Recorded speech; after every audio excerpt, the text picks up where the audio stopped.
Welcome, welcome, welcome, everyone to DVOSJ, the voice of San Joaquin, right here off the Miracle Mile. We are the voice of San Joaquin, Hello. TVOSJ, Jesus Tiztzun. How are you? ¿Cómo estás? Very well, thank you. How are you? I'm doing good. Excited because now we're going to do the English version. And yesterday it was todo español, all in Spanish, and I loved it. And I thought, you know what? It would be good if we could get you to share your story like you did in Spanish, but now in English, right here on your community radio station. And welcome, All right. welcome to the Voice of San Joaquin, Jesus. Well, thanks for having me. This is great. It's a good opportunity. It is. And like I tell everybody, this is your community radio station. I want you to use this radio station as often as you can. We are here for all the veterans. We're here to promote you. We're here to promote your events. We're here to help you fundraise. Whatever you would like, I would like to incorporate the radio alongside you. Fantastic. Well, you should all be congratulated for taking the time and thinking about veterans, which is a segment of our society that sometimes goes pretty much unnoticed. The only time that I think anybody is conscious of veterans is actually when they are serving. Sometimes when we come back, and I know that I talked to some of my, we like to call each other brothers, because that's basically what we are. We are brothers. That's right. And some of them said, well, yeah, they treat me good. Others say, well, when I came back, for example, I'll use myself as an example. When I got back from after release from duty from Vietnam, I was like I had the plague. Really, nobody really paid attention to us. I remember the first thing that I wanted to do when I got home was to take my uniform off and go out there and mingle with my friends. Even though I had a very, very short haircut, I still wanted to go out there. And all my friends had long hair by then. So I kind of stood out in the crowd. But nowadays, I think veterans are looked in a different perspective. I think finally, society in general has now not only accepted, but they're also are contributing to the well-being of veterans throughout. So this is a great opportunity to to put the word out that veterans do need support. Of course. Whether they like to admit it or not. Yes, of course. And what gets me is why it's taken so long, Jesus. Why? That's the part that gets me. Okay, I got a problem hearing you. I don't know. The first question was fine, but now I had a little problem. There you go. Okay, much better. What I said is why? Better. Why is it that it has taken so long to finally acknowledge our veterans? Why has it taken? I don't know. That's disturbing to me, Jesus, because you went, you fought for your country. You're a serviceman, and I just didn't quite understand why you were treated the way you were when you first came home. Well, and that's the $1 million question, I guess, that a lot of us had. We thought, we went because, in my case, I was the only family member in my family that actually, up to that point, that actually had been inducted into the military. And to me, were the youngest, or were you the eldest of the family? Give me no, a little bit of background. I was actually in the middle. Middle child. The middle. There were 11 of us altogether. Yes. There were six males and 5 females. That's a big family. And I was, typical Mexican family, and I was in the middle, so I was the only one really that had an opportunity to serve. And actually, I think I had mentioned that I ended up being drafted because we still, in those days, we still had the draft. And I'm talking about 68, 67 up to 71.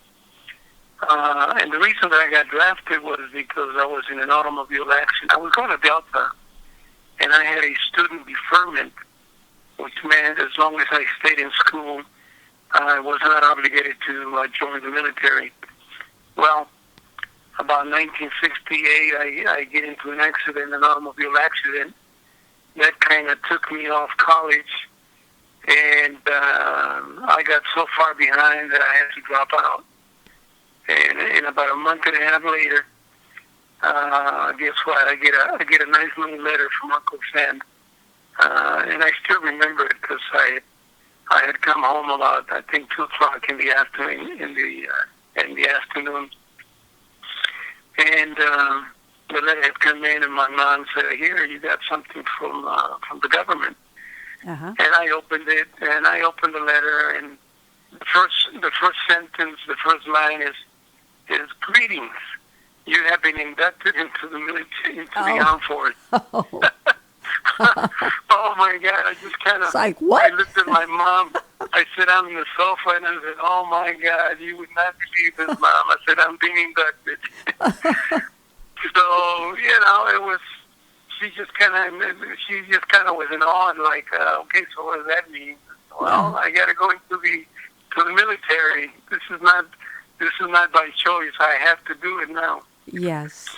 And sure enough, we're talking back in, I got to believe, in about May when I got my notice of 68, and I ended up reporting for duty in June, June 12th of 1968. And that day, as I indicated earlier, the reason that I remember it, because it was a day before my birthday, and as I'm going to the induction station in Oakland, I kind of thought to myself, that, "Oh my God, today's the 13th. Today's my birthday. Hey, happy birthday, right? Oh. you're going into the military." What a birthday gift! Oh my goodness! Yeah, I know. So that was a milestone in itself that I had. And every time I think about it, I said, "Oh my God, what a coincidence." And yeah, I went in 1968, about June, went through basic training in Washington. From Washington, they sent me to Fort Gordon, Georgia, for some to be prepared for some specialized communication of top secret communication programs. From there, they sent me to Fort Riley, Kansas, again for additional special communications, top secret technological. They used to call it special technological communication program, and then in parentheses, top secret, which meant that everything that I saw and that I did at that time, I couldn't tell anybody. Could divulge that information to no one. Wow. That's Top correct. secret. Yes. And the thing is that during that process, now think about this, okay, during that particular process, I'm still a Mexican citizen, all right, because I was born in Mexico, and then my mother brought the family here to the country, to the United States. But in that date, that particular year, I was still a Mexican citizen. Wow. Even though I had already gone to, I had gone to Marshall, I had gone to Edison, I had gone to Delta, and what have you, but I was still a Mexican citizen. Right. So for me, it was a double, and I remember when we came when we walked through the Carita in right here in San Isidro, when my mother brought us here, we kind of, they ask you, and you take the oaths, and saying that you will protect the country, and you will do whatever. And one of I think one of the statements says that you will serve in the military if need be, and of course, you will. Right. And so that was kind of that was the thing that I always kept in mind. Well, it's something you have to do as part of being a resident and a future citizen of this country. Right. But I was very proud, though. I was very proud that I was the only person in my family at that point that had joined the military. There weren't any conditions, being that you were still a Mexican citizen. No, not at all. And I they thought were there might be. they were aware then. You're very well aware. Well, And absolutely. wow. Well, you go through.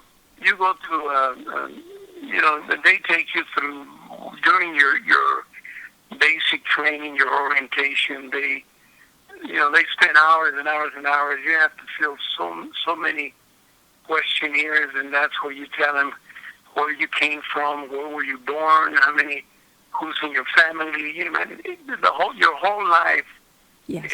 is put in writing as you. They call it in process at the processing center.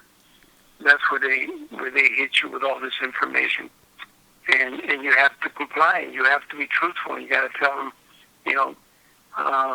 where you came from, and not only that, but they follow up on it. Yes. You just don't. And the reason that I know is because the specialties that I took, the training that I took, it needed top secret clearance. And what happened was that some of my, when I came home on leave, some of my friends that I had put down as reference, military people, military representatives went to their home to ask about me. So they do follow up. Wow, they did a background check.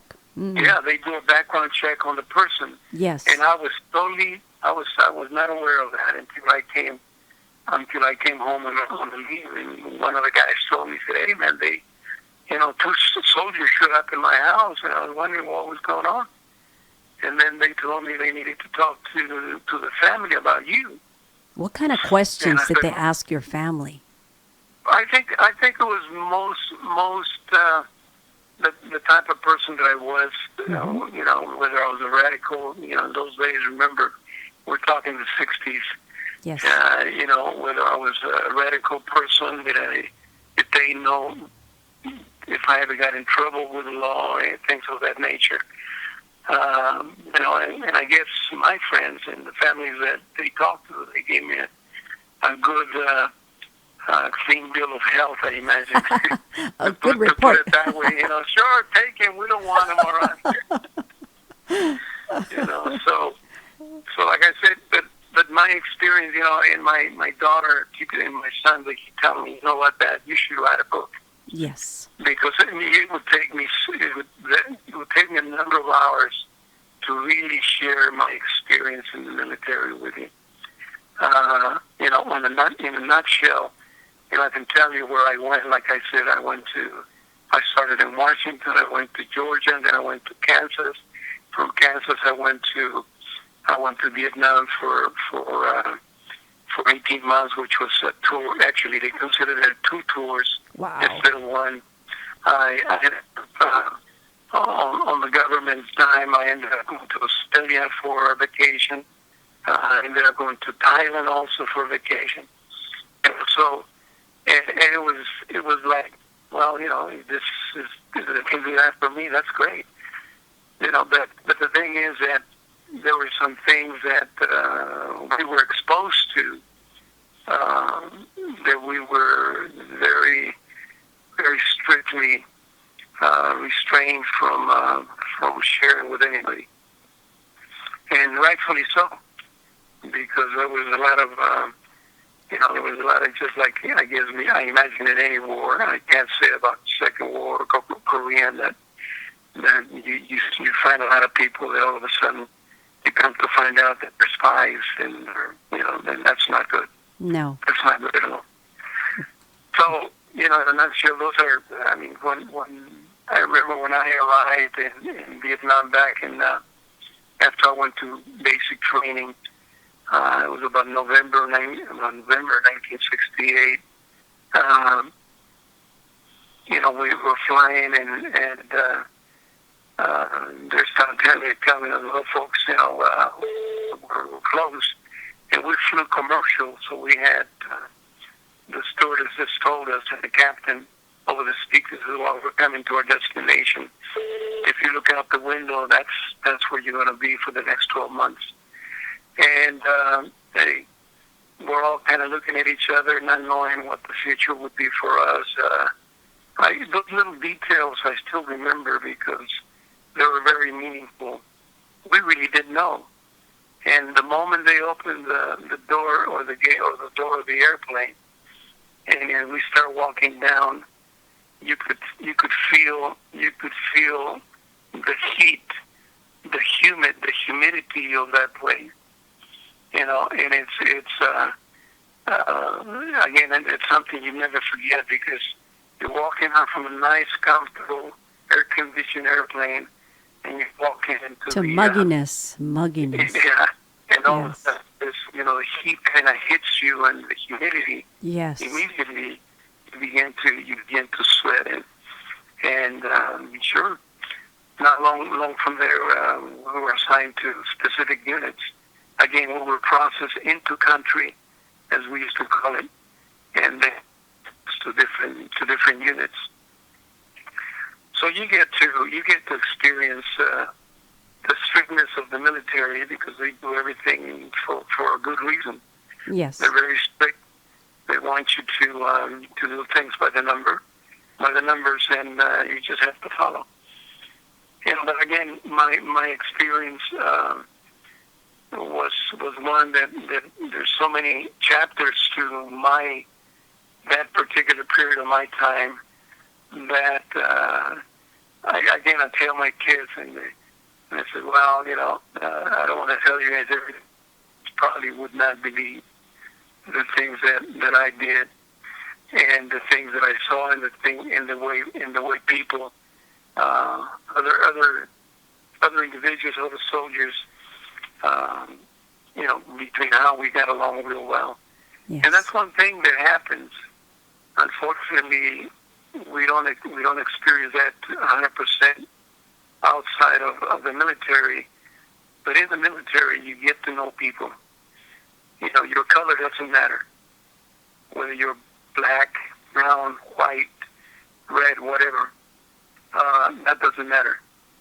You're just another soldier, and you become good friends with individuals. Yeah, there's going to be those individuals that you'll never get along with, and we had them. But the majority of them, I met some very good friends. I met some very good friends from Texas, from Mexico,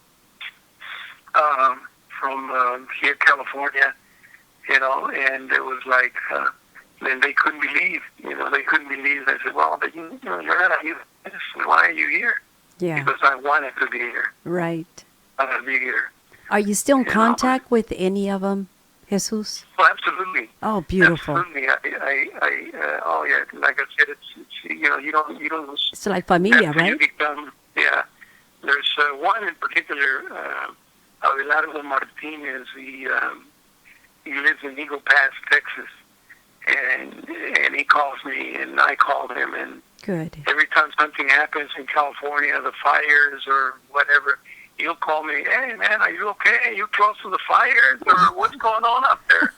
No, man, the fires are way up north from where I live. So I'm okay. Thanks for calling me anyway. Oh, Or that's something sweet. happens in Texas, Concern. Genuine concern. Yes. Yeah, we're always calling each other. That's beautiful. That says a lot right there, Become familia.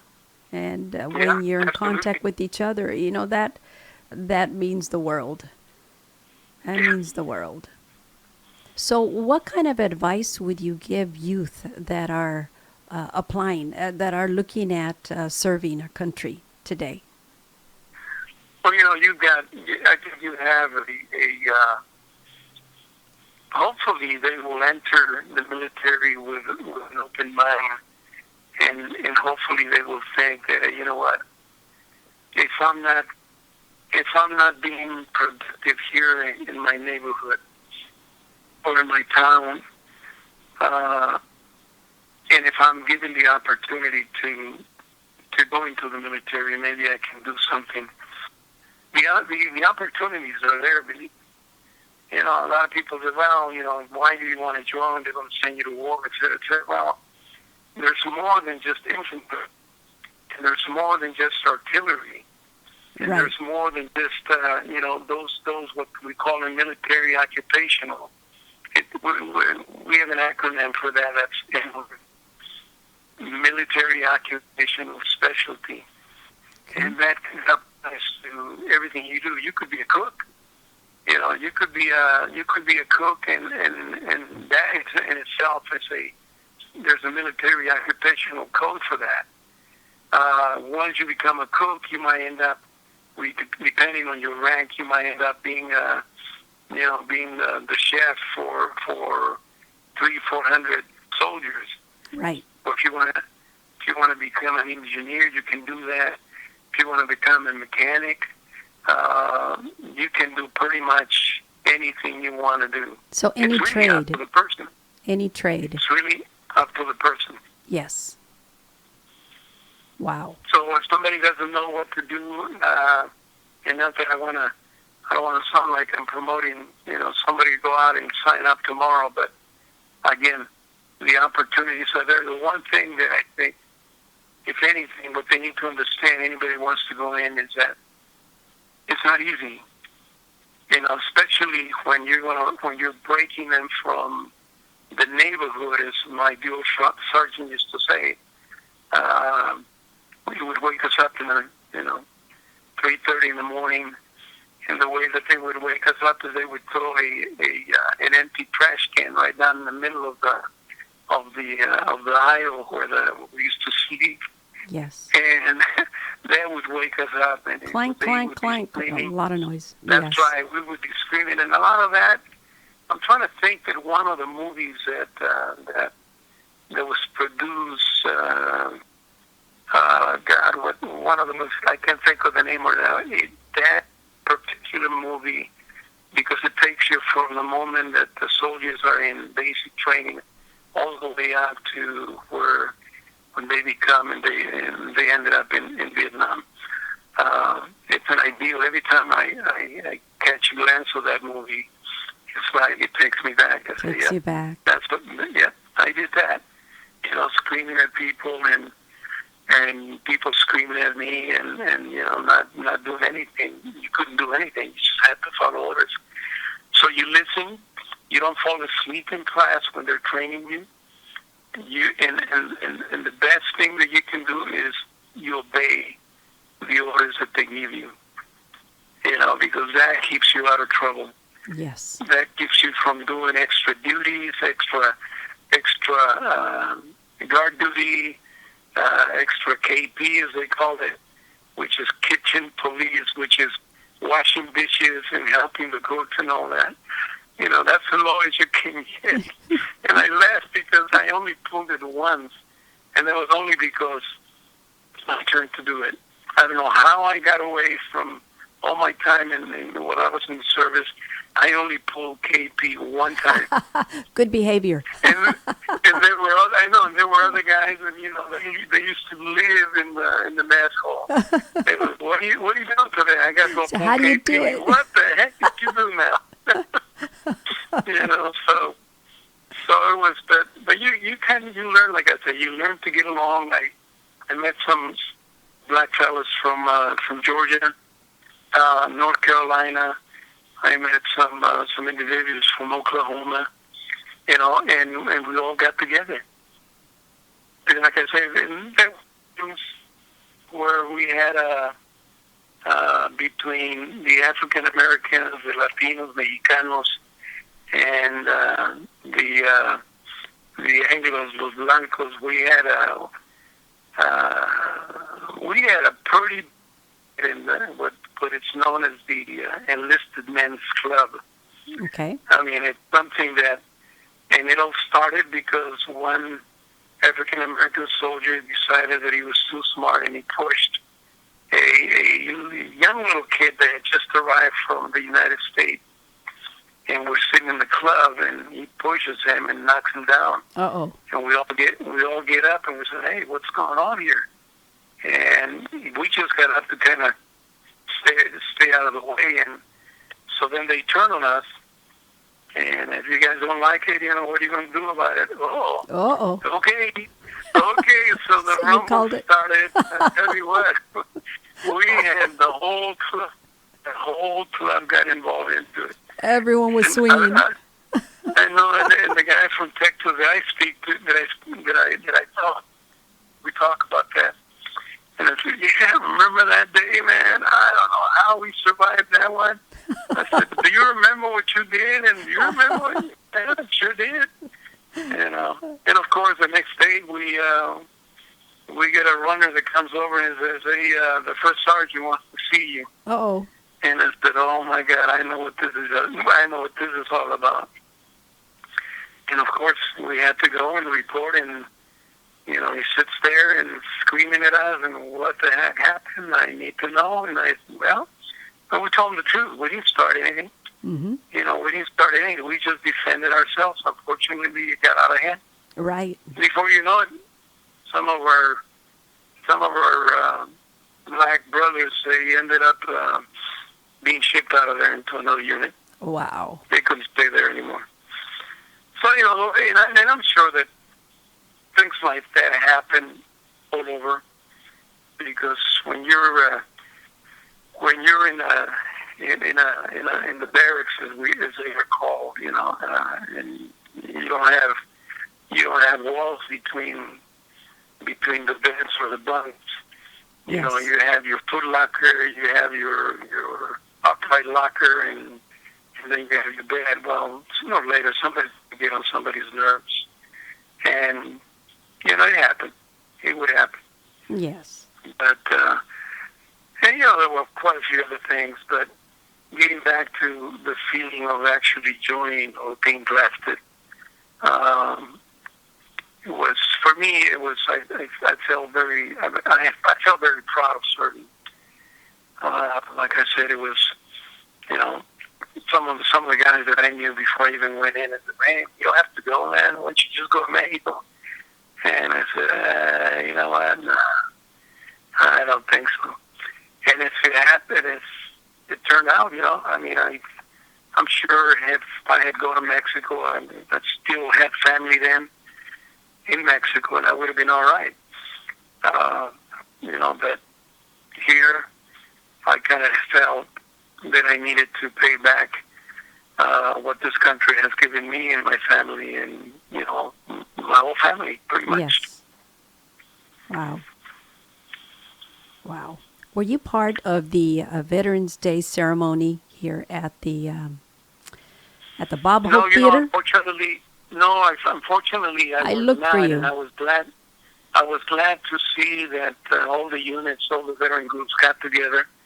I was actually in Brentwood. I participated in Brentwood in the ceremonies here. Brentwood. Okay. And I'm glad that they got together. Now, you had mentioned the hospital, the fact that it's going to be built. Yes, they broke ground already, so they're getting ready. That's correct. And, yes. And that is such a milestone for the veterans in this area. Yes, it is. They've been waiting for so long, and finally it's happening. So it's going to create. It's a proud moment. It's going to give them peace of mind, most than anything, and obviously, it's going to give them the treatment that I need. think we are due. Yes. Yes. This afternoon, I just happened that I have to go to the VA in Martinez, and it takes me 30 minutes for me to drive on Highway 4 going west. I'm sorry. Mm-hmm. And I timed myself, and on my way up, it was beautiful, good traffic, et cetera, et cetera. Took me 30 minutes to get there. took me 45 minutes to come back, Wow. A lot of and traffic. it was because of the traffic. Yes. But a lot of folks, a lot of the veterans that actually live up there in Calaveras or by Jackson and all that area, Yes. now they're going to be able to go to Stockton, to go to Exactly. French Camp, and they're going to be served just like they would in Palo Alto, Livermore, or even up here in Martinez. That has always So I been a think problem. A lot of yeah, veterans so it's just could not do the travel time or just would not do it too sure, far or not having but vehicles. this did not get done on its own because there's been a number of veterans that have put a lot of pressure in getting this done. Uh, some of the organizations, some of the veteran organizations in Stockton are more proactive. They're more active. They advocate more for veterans than others. They're all doing things, but some of them, do a better job in advocating for the veterans. And I can sit here and give you names of all those individuals that I think had a lot to do with the congressman and the senators beginning to realize that this center, this clinic, is very, very much needed. And I won't do that because I'm going to leave somebody out, and it won't be fair for them. So I'll just tell you that there were quite a few veterans that were involved in advocating for this clinic that's going to be built right there in Friendship.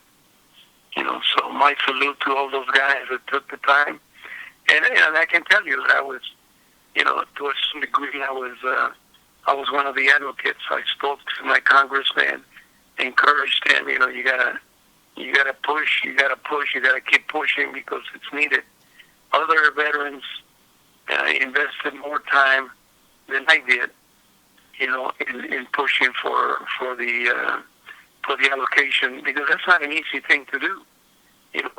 Not only does the congressman or the senator have to be behind it, but the administration must put in their budget the necessary monies to construct. Plus, the local county, the local city, they have to make available the necessary land for this thing to be constructed.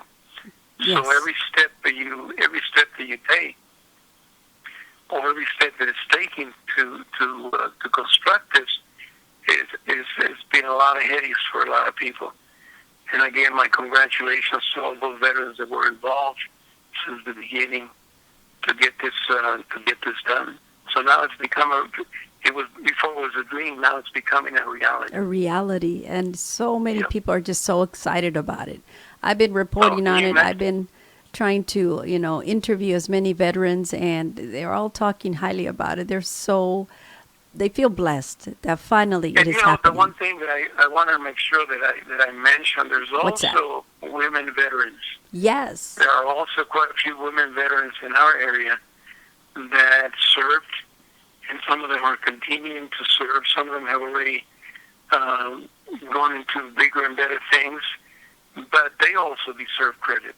I would like You to know, interview a female veteran someday. So Yeah. if you can recommend Well, someone, I would appreciate that. I'll put my feelers out there and see if anybody wants to do it, and I'll certainly mention your program. Make sure that because I think they also deserve the credit. There was a group of nurses that I remember when I was in Vietnam that we thought the world of them. Number one, because they were there because they wanted to be there. They chose to go in Vietnam. That's how they But serve most of them were as so, nurses, were- right? Okay. Yeah, the nurses. Yes. All of them were so kind to all the soldiers.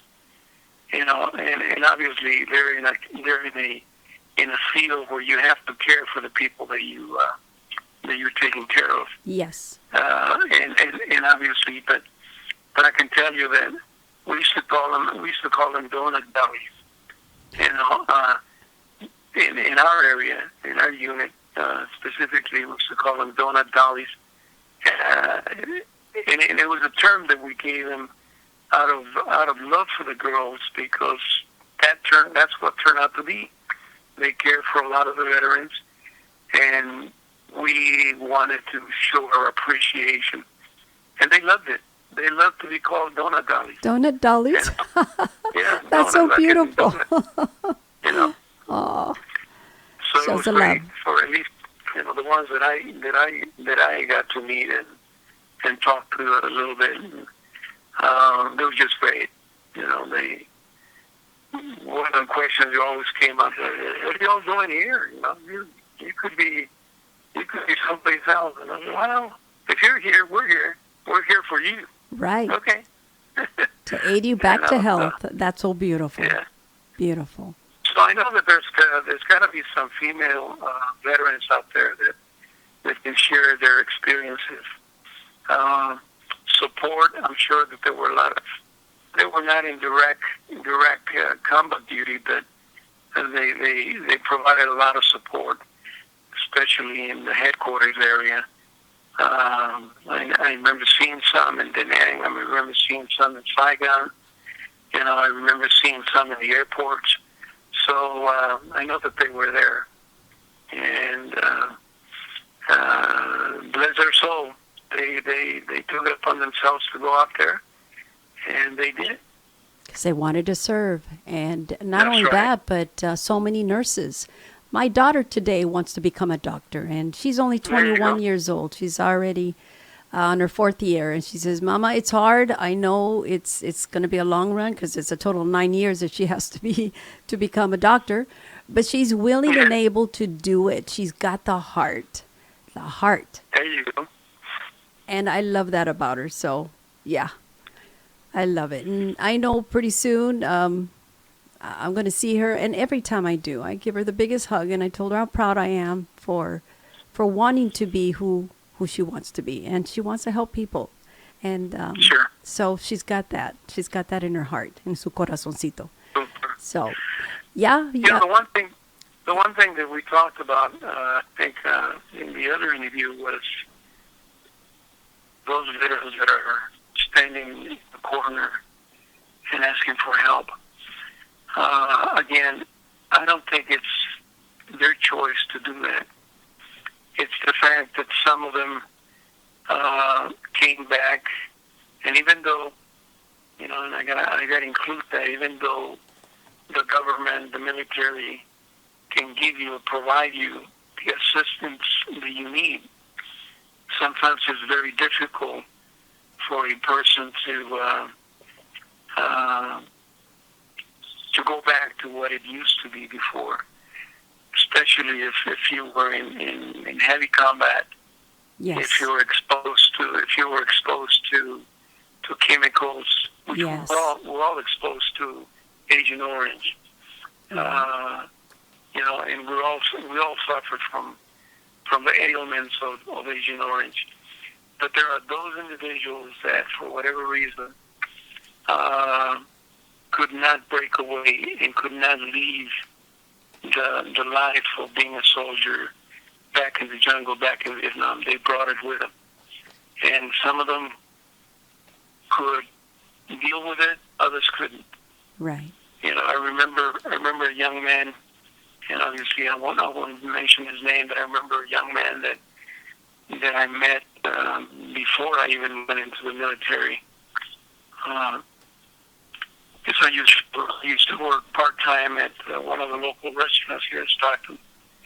And he then became the busboy there. A very good-looking kid, very intelligent. And then he gets drafted, goes to Vietnam, comes back. You couldn't even recognize him.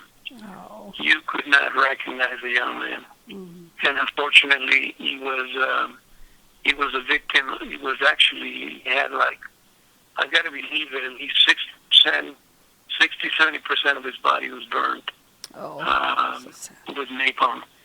And unfortunately, he became dependent on drugs. Yes, He couldn't break away with that cycle, and too much pain. all of a sudden he faded. I would love to see him again, but I haven't been able to find him. Keep looking, keep reaching out. Don't give up. He either passed or he's someplace being treated, hopefully. Yes. But all those examples of brave men and women that actually answer the call of duty for the country more than anything. Yes, and what an honor it is to have you, and I'm glad that you let me interview you on Sabor Latino. This means a lot to me. If we could continue our conversation, like I said, I'm there. And if we can help out in any which way, even fundraise to help out our veterans, I'm there. The show is almost done, so I just wanted to let you know how grateful and thankful that I know you. And we go way back, and this is something that I hold dear to my heart.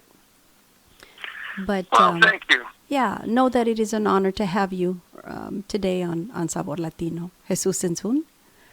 Well, it was my pleasure.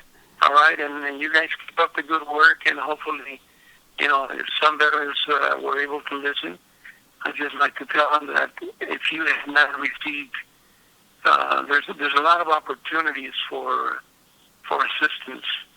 The VA can help you. Nonprofits, the BFW, American Legion, Crisis lines as well. Yeah, crisis line. There's quite a few. There's quite a few organizations that will help you. And I put it out there too, Jesus. Know that. I'm constantly doing that. Yeah. And they should reach out, and they should reach out, and even if just to talk. A lot of times you need to sit down with somebody that can understand, that can relate to you. Yes. What you went through, and that'll make you feel a lot better. Yes. I was fortunate. I had a a great support from my family, from my mother, my brothers, my sisters. They helped me along the way. So bless their hearts. Yes. So listen, I want to thank you. You're cutting out, Jesus, but I hear you. And like I said, such an honor to have you. And let's continue our conversation at a later date. But you will always have airtime right here on Sabor Latino, just so you know. And again, that was Jesus Tiztzun. Are you still there, Jesus? Yes, I am. So I just wanted to say, such an honor, and I'm so thankful that I was able to have you as my guest today. We will continue our conversation. Let's see if you could get a hold of one of the female veterans for me. I'd like to also converse. But we will continue our conversation at a later date. And just know that I pray for you, okay? And like I said, un honor del corazón. And so you will always have airtime right here on Sabor Latino with Betty Ramirez, okay? And the voice of San Joaquin. Cuídese, okay? All right, gracias, Buenas noches. Okay, right, buenas noches. Bye-bye. Bye-bye now. And again, that was Jesus Tiztzun. What a soldier. What a soldier. You heard it right here at the voice of San Joaquin. Your community radio. Remember, 89.5 FM KBCC Tracy. We are a local nonprofit multimedia community broadcast network. Thank you for listening. It's Betty Ramirez signing off on Sabor Latino.